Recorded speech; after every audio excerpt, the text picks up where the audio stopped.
ਕੀ ਕਰਾਇਆ ਇਹਨੂੰ ਆਪਣੇ ਪ੍ਰਭਜੋਤ? ਇੰਜਣ ਬਦਲਿਆ ਸਾਰਾ।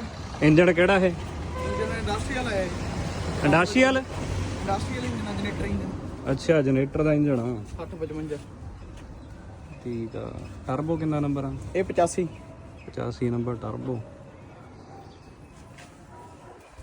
ਹੋਰ ਕੀ ਕਰਾਇਆ ਹੋਇਆ ਇਹ ਤੋਂ ਇਲਾਵਾ? ਗੇਅਰ ਸਾਰਾ ਚੇਂਜ ਹੈ। ਗੇਅਰ ਕਿਹੜਾ ਲਵਾਇਆ ਹੋਇਆ? ਗੇਅਰ ਆਪਦਾ ਹੀ ਆ, ਗਰਾਰੀ ਪਾਉਣੇ ਆ। ਹਾਂ। ਕਲੱਚ ਸਾਰਾ ਚੇਂਜ ਹੈ ਇਹਨੂੰ।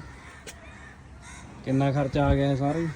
ਇਹਦੇ ਲੱਗ ਗਿਆ 2.5-3 ਲੱਖ ਰੁਪਏ। 2.5-3 ਲੱਖ ਰੁਪਇਆ ਲੱਗ ਗਿਆ ਬਈ। ਆ ਫੋਰ ਟਰੈਕਟਰ ਆ 3600। ਇੰਜਣ ਹੈਗਾ ਆਪਣੇ 6055 ਦਾ ਕਮਰਸ਼ੀਅਲ। ਜਨਰੇਟਰ ਦਾ ਟਰਬੋ ਫਿੱਟ ਆ। ਗੇਅਰ ਚੇਂਜ ਆ। ਬਾਕੀ ਤੁਸੀਂ ਵੀਡੀਓ 'ਚ ਦੇਖ ਲਿਓ ਤੇ ਚਲਾਈ ਚਲੂਈ। ਅੰਕਲ ਆਣ ਦੇ ਉਹਨੂੰ ਕੱਢ ਜਾ।